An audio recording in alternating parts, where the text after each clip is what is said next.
On June 17, 1775, the Battle of Bunker Hill unfolded as a dramatic clash in the early days of the American Revolution.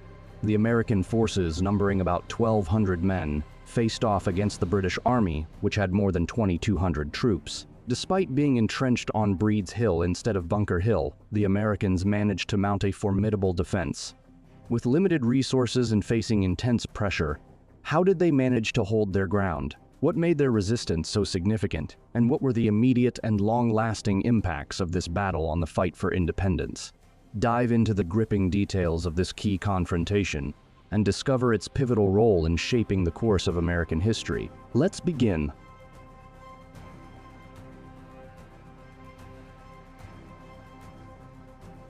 To grasp the profound significance of the Battle of Bunker Hill, it's essential to delve into the events leading up to this pivotal confrontation.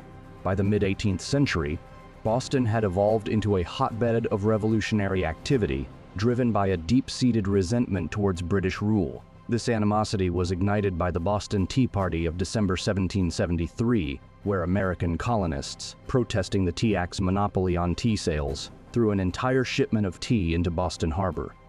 The British government retaliated with the Coercive or Intolerable Acts of 1774, aiming to reassert control. These acts not only closed Boston Harbor until the tea was paid for, but also drastically altered Massachusetts' charter and allowed British troops to be housed in colonists' homes, further fueling colonial ire. As these tensions simmered, they erupted into violence on April 19, 1775, with the battles of Lexington and Concord.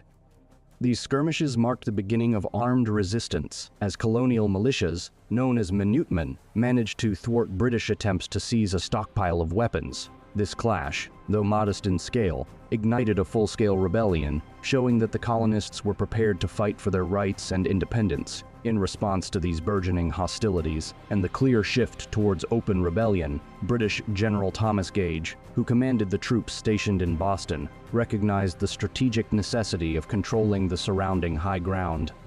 The hills of Charlestown, particularly Bunker Hill and Breed's Hill, offered a commanding vantage point over the city and the harbor. Gage's decision to fortify these positions was aimed at consolidating British control and suppressing the growing colonial resistance. On the evening of June 16, 1775, colonial forces, under the mistaken belief that they were fortifying Bunker Hill, began constructing defensive works on Breed's Hill, which provided a closer and more strategic position. This miscalculation in positioning did not undermine their resolve.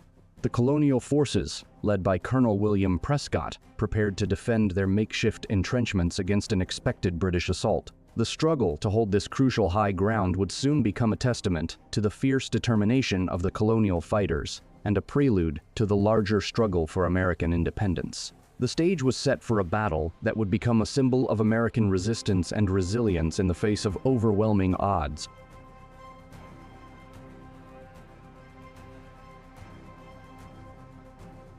On the night of June 16, 1775, a small but resolute force of approximately 1,200 American troops embarked on a critical mission to fortify the strategic high ground overlooking Boston. Their primary objective was Bunker Hill, but due to either navigational misjudgments or the superior defensive advantage of the location, they ended up on Breed's Hill instead. Under the leadership of Colonel William Prescott, these Patriot forces began constructing a makeshift fortification, a hastily assembled earthworks and a defensive redoubt.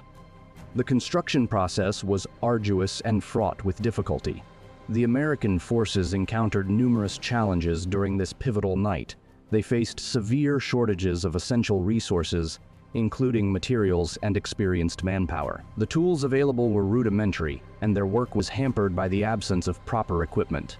Nevertheless, their resolve remained unshaken. Utilizing whatever materials they could scavenge, earth, logs, and stones, they worked feverishly through the night to create a defensive position that would serve as a bulwark against the anticipated British assault. The construction was far from perfect. The fortifications were basic, consisting of a trench and a small earthwork, but they were nonetheless an impressive display of determination and ingenuity. The Patriots' effort was driven by their urgent need to defend their newly asserted independence and to challenge British military dominance, setting the stage for the confrontation that would soon unfold.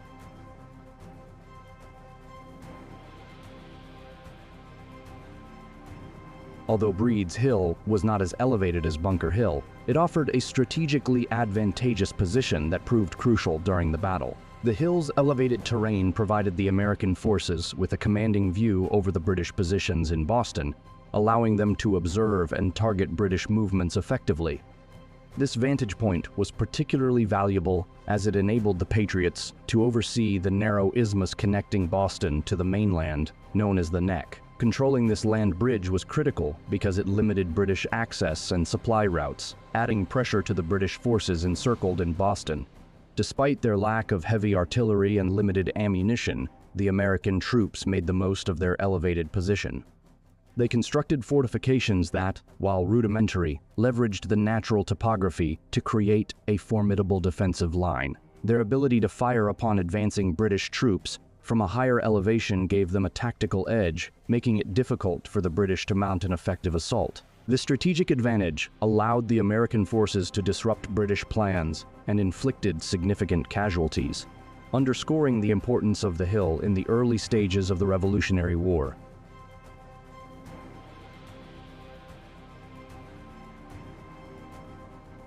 The American decision to fortify Breed's Hill instead of Bunker Hill, though not entirely by design, turned out to be a crucial tactical maneuver. Breed's Hill, situated closer to the British forces in Boston, offered the Americans a more advantageous position for their defensive strategy. The hill's proximity allowed the American troops to engage the British with more precision and effectiveness. General William Prescott's directive, "Don't fire until you see the whites of their eyes," epitomized the strategic mindset of the Americans. This order was not merely about conserving ammunition, but also about maximizing the psychological and physical impact of each shot. By holding their fire until the British troops were within close range, the Americans ensured that their limited supply of ammunition was used with the greatest effect, causing more casualties and forcing the British to fight at a disadvantage. This strategy showcased the Americans' resourcefulness and determination under challenging conditions, highlighting their ability to adapt and make the most of their tactical situation. Despite being outnumbered and under-resourced, this careful approach was a testament to their strategic ingenuity and had a significant impact on the outcome of the battle.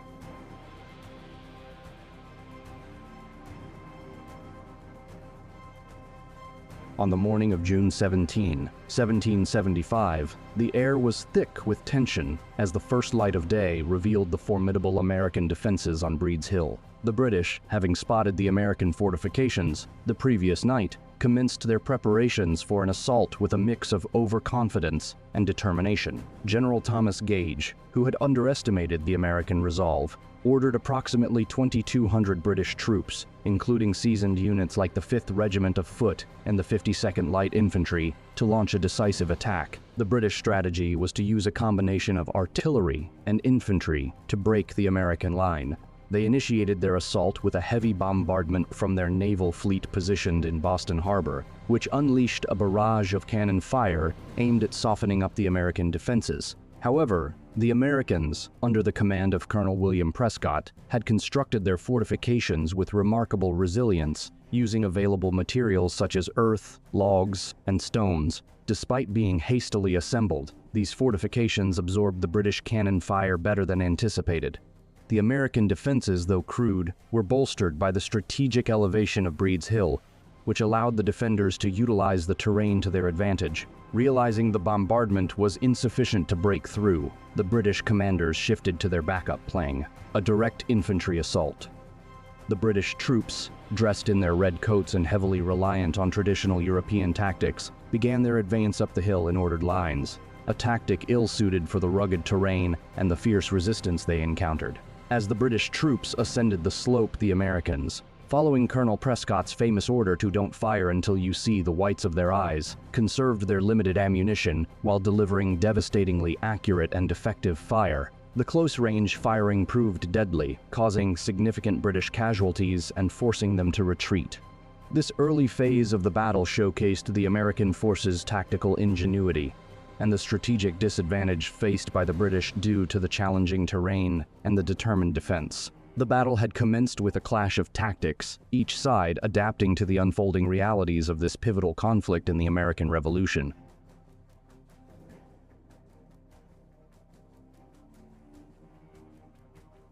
As the clock neared 3 p.m. on June 17, 1775, the British forces, under the command of Major General William Howe, began their first major assault on Breed's Hill. The British troops, numbering about 2,200, advanced in traditional column formation, a tactic that proved disadvantageous given the terrain. The column formation, designed for open battlefields, left the British soldiers exposed to the American defenders perched atop the hill from their elevated position. The Americans had a commanding view and a clear line of fire which they used to devastating effect. The American defenders, despite being significantly outnumbered and having limited supplies, demonstrated remarkable discipline and accuracy, firing in unison and causing significant casualties among the advancing redcoats. The initial British charge was met with intense resistance. The Americans, stationed behind their hastily constructed defenses, fired in controlled bursts, targeting the British soldiers as they climbed the steep and narrow incline of Breed's Hill. The British troops struggled with the grueling ascent, which sapped their strength and morale. The narrowness of the slope forced the British to ascend in tight formations, making them easy targets for the well-positioned American sharpshooters. As the British soldiers labored up the hill, their progress was further hindered by the heavy losses inflicted by the American fire. The combination of the treacherous terrain, the exhaustion from the climb, and the relentless American resistance created a dire situation for the British troops. The battle quickly turned into a bloody confrontation, with the British forces suffering heavy casualties and struggling to maintain their formation and momentum under the intense American fire.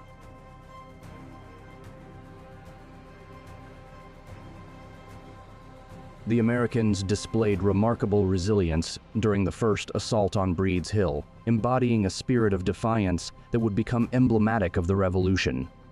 Colonel William Prescott, a seasoned leader with a clear vision, played a pivotal role in organizing and motivating the American forces. His leadership was critical in maintaining the morale of the roughly 1,200 troops who faced an overwhelmingly superior British force. The defenders had managed to construct a series of fortifications using whatever materials they could scavenge or bring with them: earth, logs, and stones. Despite their limited resources, the defensive earthworks included a robust redoubt and a series of trenches that, while hastily built, provided substantial protection against British firepower. The terrain of Breed's Hill, though not as elevated as Bunker Hill, was exploited to the fullest. Its steep, rugged incline created a natural barrier that hindered the British troops' advance. This elevation allowed the Americans to maintain a commanding view over the surrounding area, making their defensive positions highly effective. The Americans' tactical decision to fortify their position with these makeshift defenses was further augmented by their disciplined approach to ammunition usage. The famous order from Prescott, "Don't fire until you see the whites of their eyes," was not just a measure to conserve ammunition, but a strategic move to ensure that each shot had maximum impact.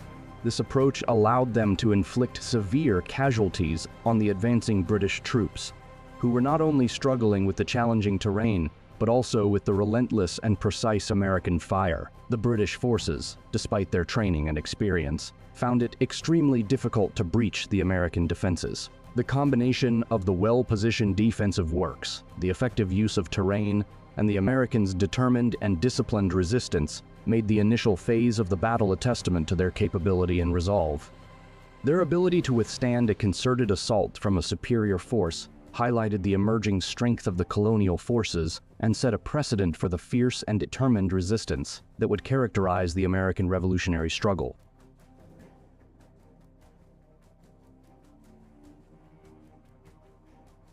As the sun began its descent on June 17, 1775, the atmosphere around Breed's Hill crackled with the anticipation of renewed conflict. General William Howe, having carefully analyzed the shortcomings of the initial British assault, meticulously orchestrated a more potent and synchronized strategy for the second wave of attack. Reinforced with fresh regiments, including the elite 5th Regiment of Foot and the 52nd Light Infantry, and supported by additional artillery, the British forces were now primed for a decisive push.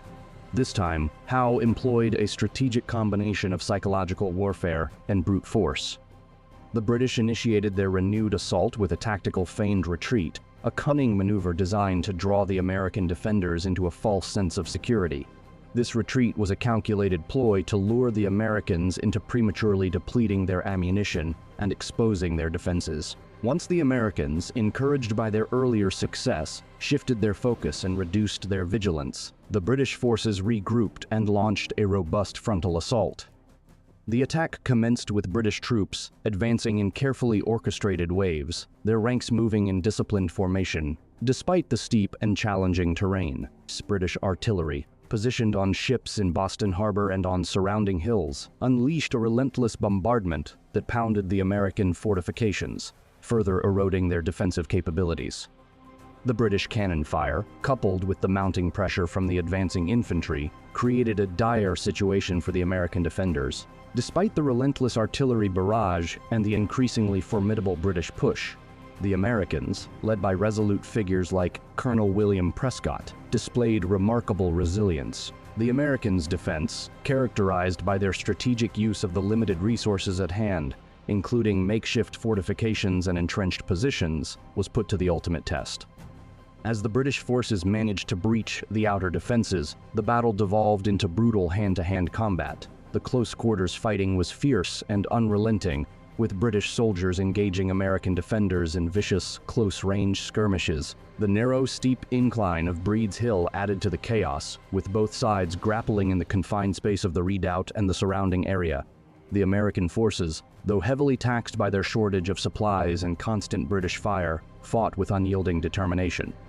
The clash of arms was intense, marked by the clash of bayonets, the crackle of muskets, and the desperate struggle of men fighting for their fledgling cause. Ultimately, despite their valiant efforts and the ferocious defense they mounted, the Americans were forced to retreat under the relentless British pressure. The second assault highlighted the brutal nature of the battle and the extraordinary resolve of both the British and American forces, with the confrontation on Breed's Hill becoming a symbol of the high stakes and the heavy costs of the early Revolutionary War.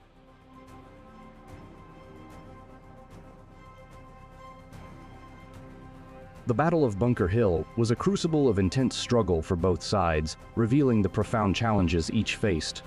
For the American forces, the night before the battle had been a grueling ordeal, marked by the hasty construction of fortifications with scant resources. Their lack of heavy artillery and limited supply of ammunition were glaring disadvantages, exacerbated by the relentless British bombardment and the sheer scale of the assault. The American defenders, led by Colonel William Prescott and other key figures, labored under extreme exhaustion from their overnight efforts, compounded by the strain of the ongoing combat. The defenders were forced to make do with makeshift fortifications and limited supplies, which severely constrained their ability to maintain their defensive positions and firepower throughout the battle. This acute shortage of munitions became a critical issue as the day wore on, reducing their ability to repel the increasingly determined British attacks effectively. Conversely, the British forces grappled with their own significant challenges. The repeated assaults, though backed by superior numbers and resources, came at a staggering cost. Each charge up the steep, narrow incline of Breed's Hill was met with fierce resistance and inflicted heavy casualties on the British troops. The conventional tactics employed by the British, including the frontal assaults and reliance on close-ordered formations, proved ill-suited to the rugged terrain and the tenacious American defense. The British soldiers, despite their superior training and equipment, were forced to contend with a well-entrenched and resolute opposition that refused to yield easily. The combination of high casualties and the formidable American defense made the battle a costly endeavor for the British, illustrating the formidable nature of fighting an unconventional war against a fiercely determined enemy. The American resistance and the British struggle to overcome the entrenched positions underscored the intense and bloody nature of the conflict, setting a precedent for the revolutionary struggle that would follow.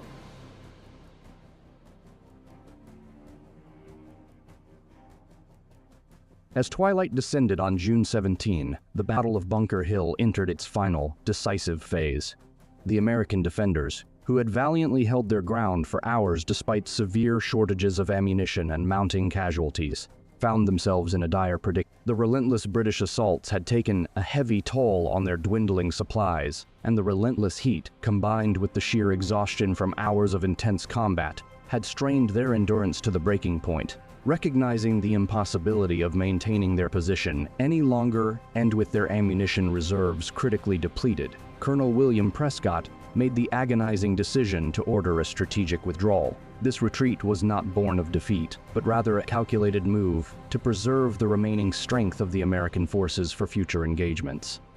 The American withdrawal from Breed's Hill was executed with notable discipline and organization, reflecting the leadership's determination to avoid a complete rout. The troops withdrew in good order, making use of their remaining resources to cover their retreat and ensure that their losses were minimized. Meanwhile, the British forces, who had finally succeeded in capturing the strategic position of Breed's Hill, were confronted with the grim aftermath of their costly victory.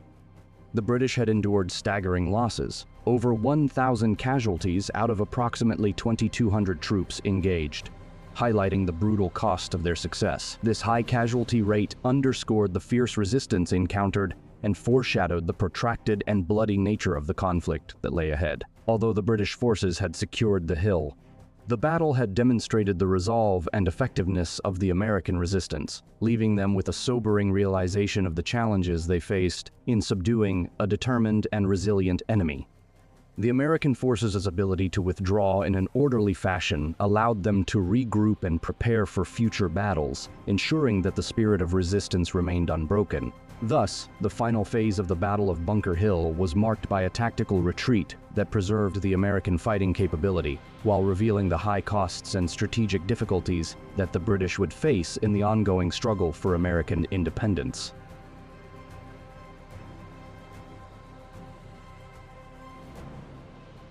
In the wake of the Battle of Bunker Hill, the consequences reverberated deeply through both the British and American camps, shaping the trajectory of the Revolutionary War in profound ways. The British, who had secured a tactical victory by eventually capturing Breed's Hill, were left grappling with the staggering aftermath of over 1,000 casualties, including the deaths of over 200 soldiers, many of whom were seasoned officers.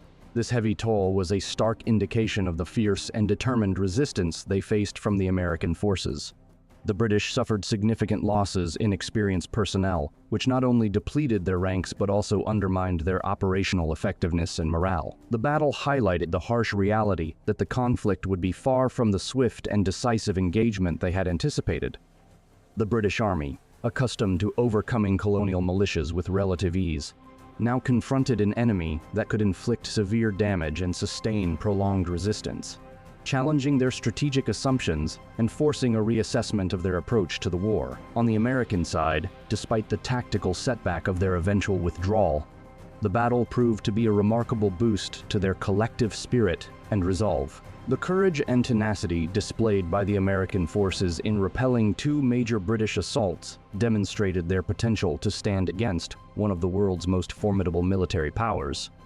The significant American losses were a sobering reality, but the ability of the colonial troops to inflict substantial damage and hold their ground under such dire circumstances served as a powerful morale booster. This newfound confidence galvanized the American cause, reinforcing their determination to pursue independence and solidify their revolutionary efforts. The battle underscored the urgent need for greater organization and strategic planning, setting the stage for the formal establishment of the Continental Army and a more structured approach to warfare.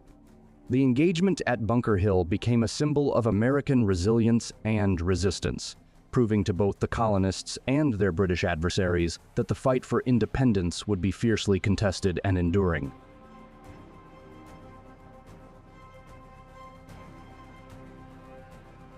The Battle of Bunker Hill, though technically a British victory, stands as a monumental symbol of American resolve and resilience. Despite the ultimate tactical defeat, the battle vividly illustrated that the American patriots, though still in their nascent stage, could stand toe-to-toe with one of the most formidable military powers of the 18th century. The fierce confrontation, fought with makeshift defenses and limited resources, demonstrated an extraordinary level of courage and commitment from the American forces.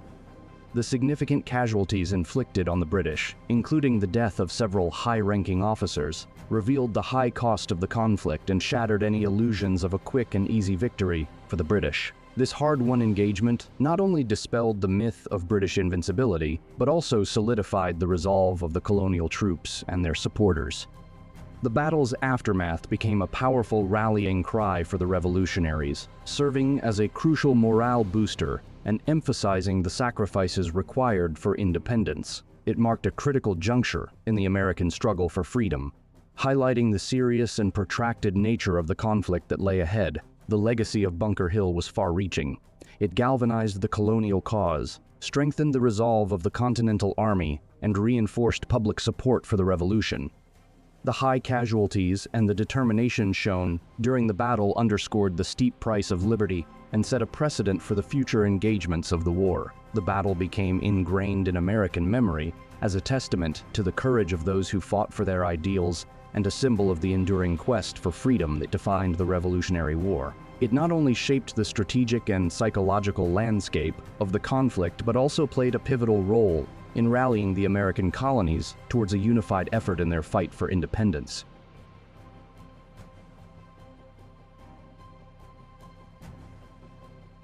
As we conclude our in-depth exploration of the Battle of Bunker Hill, we reflect on its profound impact and significance in American history. This pivotal clash, fought on June 17, 1775, was not merely a confrontation of arms, but a defining moment that captured the spirit and resolve of a fledgling nation.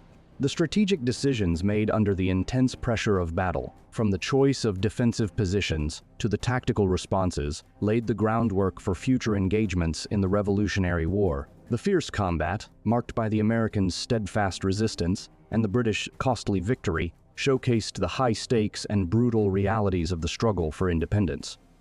The battle's enduring legacy, symbolizing the Americans' ability to challenge the might of the British Empire, served as a powerful catalyst for the revolutionary cause. It galvanized public support, inspired future military strategies, and underscored the immense sacrifices involved in the quest for freedom. By understanding the complexities and the courageous efforts of those who fought, we gain a deeper appreciation of the historical struggles that shaped our present.